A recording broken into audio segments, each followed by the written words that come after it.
오늘의 제목은 아브라함의 믿음입니다. 스포츠 브랜드 중에 브랜드 파워 1위가 어딘지 아세요 혹시? 네, 우리 최근에 들었는데 그냥 해.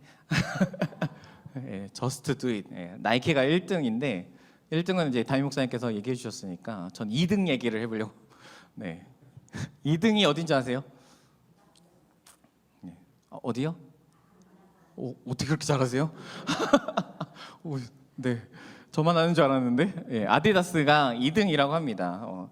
1위가 당연히 나이키고요. 1위 나이키가 이제 Just Do It이라는 그 슬로건을 가지고 있잖아요. 그러면 이 아디다스는 어떤 슬로건을 가지고 있을까요? 요건 모르시는군요. 네, 아디다스는 Impossible is nothing.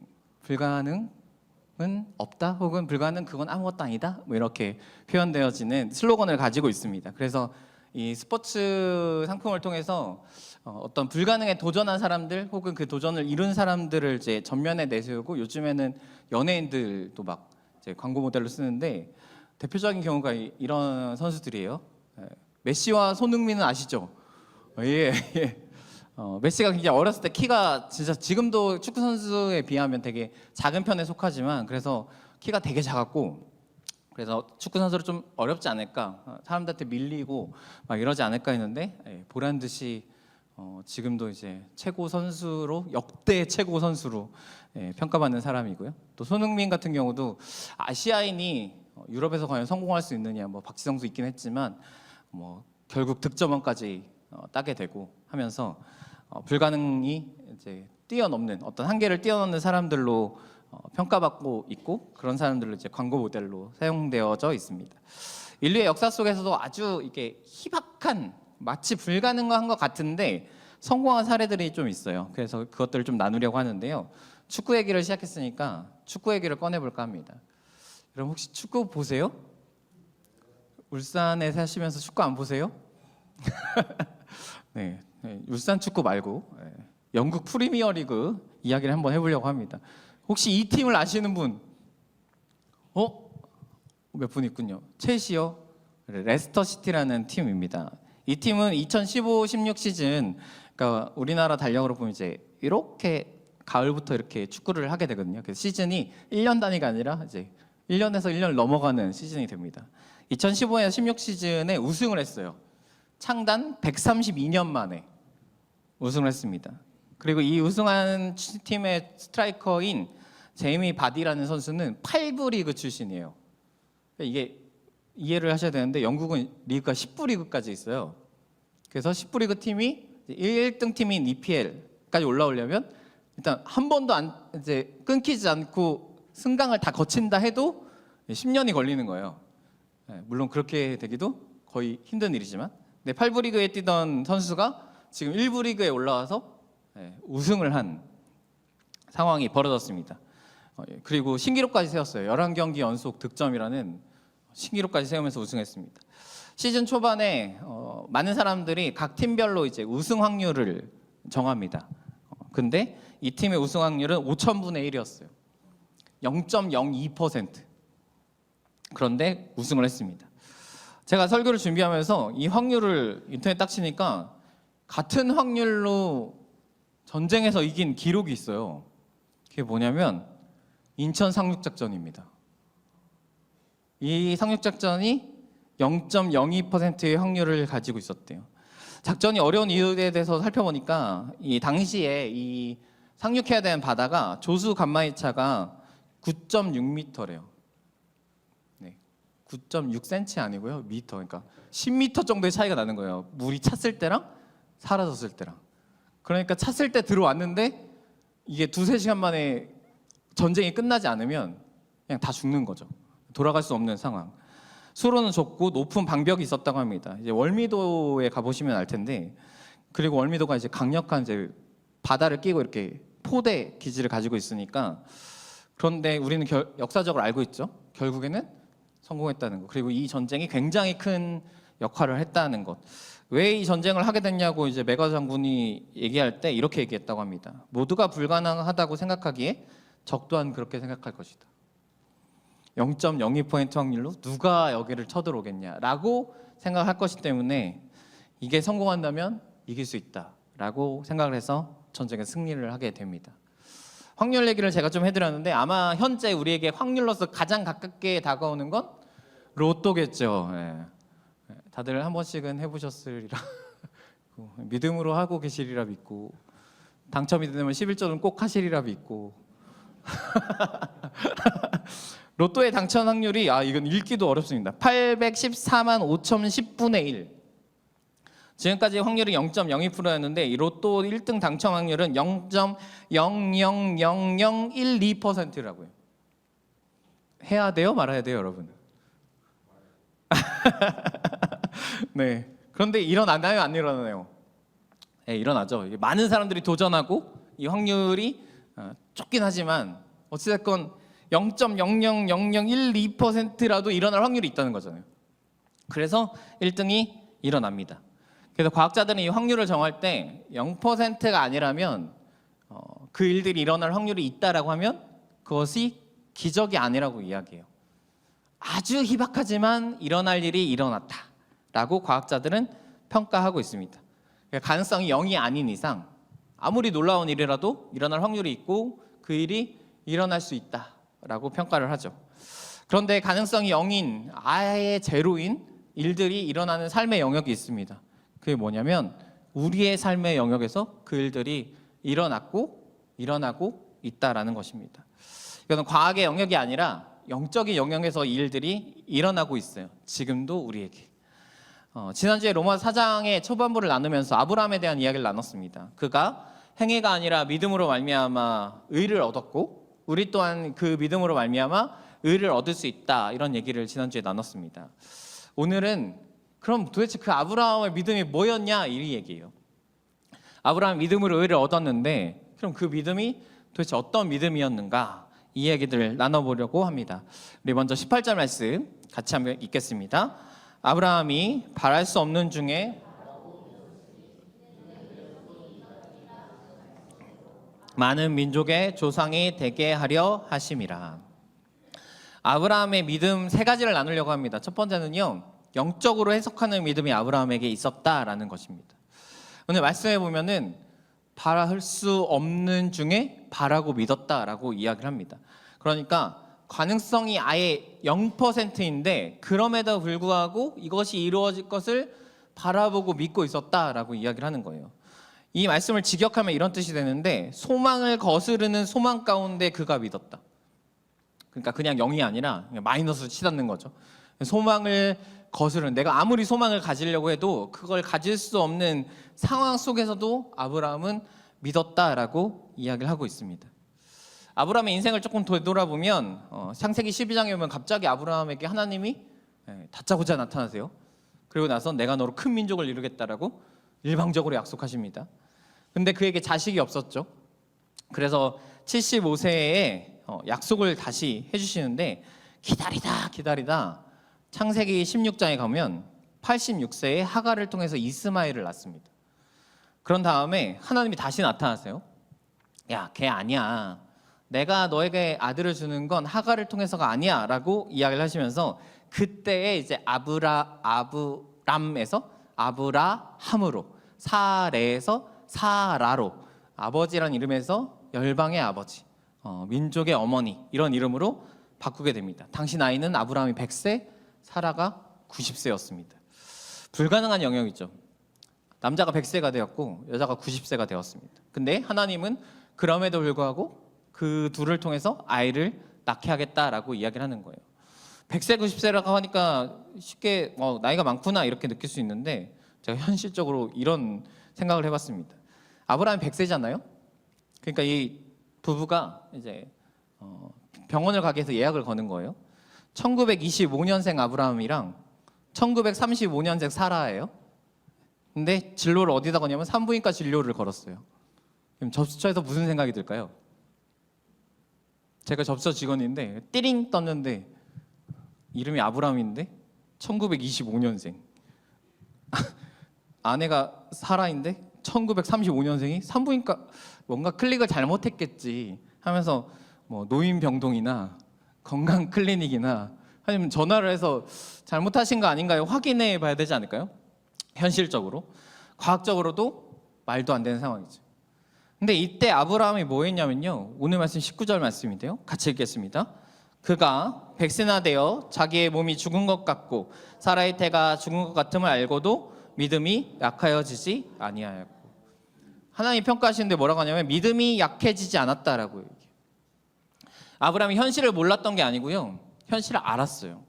안 될 것도 알았어요. 죽은 것 같음도 알았어요. 자기 몸도 죽은 것 같다라고 이해하고 있었습니다. 그런데 뭐라고 하냐면 믿음이 약해지지 않았다라고 이야기합니다.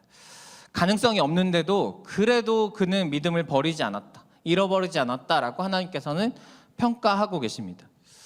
이 모습을 볼 수 있는 게 창세기 17장 이 이야기의 후반부인데, 하나님께서 나타나셔서 이름 바꿔주시고, 아니야 너는 내가 너희를 통해서 아이를 낳게 할 거야 라고 약속하시는 장면인데, 아브라함의 반응이 어땠냐면요, 웃어요. 그냥, 그러니까 어이없다는 듯이 웃습니다.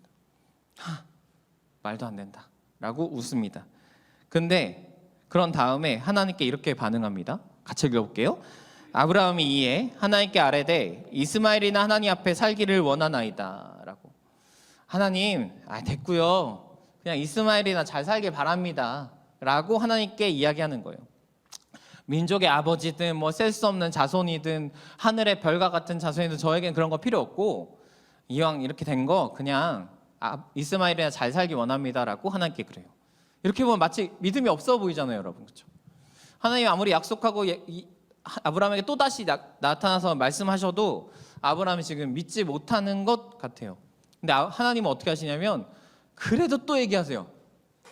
아니야, 내가 너를 통해 일할 거야 라고 하고 사라지십니다. 그 다음 반응이 중요한데, 아브라함이 지금 못 믿는 것 같잖아요. 그 다음에 뭘 하냐면 할례를 행합니다. 우리 23절 말씀 같이 읽겠습니다. 이에 아브라함이 하나님이 자기에게 말씀하신 대로 이날에 그 아들 이스마엘과 집에서 태어난 모든 자와 돈으로 산 모든 자, 곧 아브라함의 집사람 중 모든 남자를 데려다가 그 포피를 베었으니. 할례를 행해요. 할례를 행했다는 건 뭐냐면 하나님의 언약을 내가 믿는다라는 행함과 순종의 삶을 살았다라는 것입니다. 마음으로는 완벽하게 이해하지 못할지라도 하나님 하신 말씀이 내게 정말 그것이 가능할까라는 어떤 마음들이 있을지라도 지금 아브라함은 그럼에도 불구하고 말씀대로 이행하고 있는 거예요. 그래서 하나님께서 오늘 말씀에 이렇게 평가하시는 거죠. 믿음이 약해지지 않았다라고. 여러분, 우리가 우리의 상황들 때문에 우리의 믿음이 약해지지 않기를 축복합니다. 우리가 현실을 몰라서 믿음을 갖는 게 아니라 현실은 알고 있지만 그럼에도 불구하고 하나님이 계시기에 우리의 믿음이 약해지지 않을 수 있는 줄로 믿습니다. 하나님께서는 우리가 어떤 믿음의 길에서 한 번도 이탈되지 않는 그런 완벽한 믿음을 원하시는 분이 아니고요, 조금은 이탈될 수 있지만 가끔은 포기할 수 있지만, 아브라함처럼 말도 안 된다고 웃고 하나님 됐다고 하면서도 불평하기도 하고, 그럼에도 불구하고 다시 하나님의 말씀을 순종했던 아브라함의 삶처럼 우리의 믿음이 흔들렸고 다시 그 믿음의 어떤 길에서 이탈될 수도 있는데, 하나님께서 원하시는 건 주님의 말씀을 받아들이고 다시 그 길에 서는 것인 줄로 믿습니다. 그래서 히브리서 11장에 나오는 믿음의 사람들을 쭉 살펴보면 다 흠잡을 게 너무 많아요. 하지만 하나님은 그들을 향해서 믿음의 사람이라고, 이들이 믿음의 선진들이라고, 그들을 따라서 우리가 가야 된다라고 하나님이 인정해주고 계십니다. 여러분, 이 하나님의 말씀에 우리가 귀 기울이고 이 말씀을 붙잡음으로 말미암아 우리의 상황이 어려울지라도 꼭 믿음을 소유하시는 여러분들 되시기를 축복합니다. 이 아브라함의 믿음에 대해서 좀 더 자세히 이야기합니다. 우리 20절 말씀 같이 읽겠습니다. 믿음이 없어 하나님의 약속을 하나님께 영광을 돌리며. 아브라함이 의심하지 않고라고 이야기합니다. 의심을 했을까요? 안 했을까요? 물론 우리의 생각은 할 수도 있고 안 할 수도 있지만 어찌됐건 하나님께서는 그 창세기의 이야기가 쭉 흘러나와서 신약에 왔을 때 그는 의심하지 않았다라고 평가하고 있습니다. 근데 어떻게 사람이 의심하지 않을 수 있겠어요? 이건 완전히 안 했다라는 뜻이 아니라 고전 그 헬라어 이 단어의 뜻을 보면 어떤 뜻이 있냐면 분리되다라는 뜻이 있습니다. 그러니까 살짝 의심 정도가 아니라 하나님과 분리되지 않았다. 믿음이 없어서 하나님의 약속에서 이탈되지 않았다라는 뜻으로 아브라함을 평가하고 있습니다. 여러분, 믿음과 의심은 사실 같이 갈 수 없죠. 뭐 예를 들어 어떤 사람이 저를 향해서 내가 너를 한 70%는 믿는데 30%는 의심하고 있어. 믿는 건가요? 안 믿는 건가요? 그 사람에게 신뢰를 줄 수 있으실까요? 그래도 7대 3 정도는 괜찮다라고 느낄 수 있지만 사실 믿음은 그렇지 않잖아요. 근데 이렇게 생각하면 믿음은 굉장히 어려운데 사실 우리의 삶에서 믿음의 실천은 아주 곳곳에서 일어납니다. 예를 들면요, 여러분 비행기 타보셨죠? 여러분 비행기 타면 무슨 생각하세요? 네, 요즘 이제 젊은 사람들 갖고 있는 MBTI 가지고 막 이런저런 얘기하는데 혹시 여러분 MBTI 아세요? 네, 성향에 따라 막 달리는데 어떤 성향은 감각적인 성향은 타면은 무슨 생각하냐면 현실에 일어날 것들을 상상한대요. 그래서 오늘 기내식 뭐 나오지? 뭐 등등 이런 이제 현실적인 거. 저는 이제 그거와 좀 반대되는 성향인데 전 비행기 탈 때마다 무슨 생각하냐면 비행기가 추락해서 무인도에 떨어졌는데 나 혼자 살아남으면 어떻게 생존해야 할까? 저는 이제 상상을 많이 하는 성향에 또 계획적인 성향이라서 이 두 가지가 이제 합쳐지니까 하지만 지금까지 한 번도 추락해 본 적은 없습니다. 근데 여러분 비행기 탈 때 그런 의심 안 해보세요? 아, 비행기 나사가 혹시 빠져 있진 않을까? 비행기 부품이 여러분 몇 개인 줄 아세요? 450만 개래요. 오늘부터 이제 비행기 타시면 걱정하시는 거 아닌가 고민했는데 타시면서 이 비행기 안전할까? 그 비행기를 운행하시는 분은 정말 교육을 잘 받았을까? 뭐 등등 고민하지 않으세요? 왜 의심하지 않으십니까? 왜 의심하지 않고 즐겁게 여행을 갔다 오시는지 한번 고민해 보시기 바랍니다. 여러분 가끔 우리가 시술을 받거나 수술을 받을 때 마취를 합니다. 마치 내 몸이 이 세상에 없는 것처럼 자버리잖아요. 내 의지와 상관없이 내가 반응할 수 없는 내 몸의 상태가 되는데 여러분 수술대 위에 올라가면서 여기 CCTV는 있는지 녹음기는 켜고 누가 밖에서 내 영상을 다 촬영해 줘야 되고 막 이런 불안 가운데 수술대 위에 올라가세요? 왜 의심하지 않으십니까? 여러분 사실은 그런 거 하나하나가 사실은 우리에게 믿음의 삶을 보여주고 있는 모습입니다. 우리는 이미 우리의 삶 가운데 알게 모르게 이 믿음의 삶을 실천해 가고 있다라는 거죠. 그런데 여러분 그렇다면 왜 하나님을 의심해야 될까요? 우리가 삶에서도 하나님이 아닌 것에 우리의 어떤 전적인 믿음을 맡기고 있는데 저 비행기는 절대 떨어지지 않으라는 확고한 믿음과 저 의사는 날 확실하게 깨워주고 치료해 줄 거라는 확고한 믿음을 가지고 있는데 그 불완전한 것에도 우리가 믿음을 가지고 있는데 완벽하신 하나님 앞에 우리가 왜 의심을 가져야 하겠습니까? 아브라함의 두 번째 믿음은 의심하지 않는 믿음이었습니다. 우리의 삶이 의심이 있는 이유는요, 하나님을 향한 시선을 놓치기 때문이에요. 내가 하나님을 바라보고 있다가 다른 것을 보기 때문에 이 의심이 생기고 믿음을 잃어버리게 됩니다. 이 사건이 하나 있는데 바로 베드로의 사건입니다. 폭풍 속에 제자들이 있을 때 예수님께서 무리를 걸어서 제자들에게 나타나십니다. 그중에 한 명의 제자 베드로가 예수님의 음성을 듣고 그 배에서 내려서 바다 위를 걷기 시작합니다. 우리 마태복음 14장 말씀인데요. 같이 한번 읽어보겠습니다. 베드로가 대답하여 이르되 주여 만일 주님이시거든 나를 명하사 무리로 오라 하소서. 오라 하시니 베드로가 배에서 내려 무리를 걸어서 예수께로 가되 베드로가 뭐냐고 하냐면 만일 주님이시거든 이라고 이야기합니다. 그러니까 베드로에게 약간의 의심은 있었다는 거죠. 하지만 그 의심이 사라지게 됩니다. 왜냐? 예수님의 음성을 듣고. 그러니까 여러분 내가 믿음이 있다고 여러분 여기 태화관 가서 주여 믿습니다.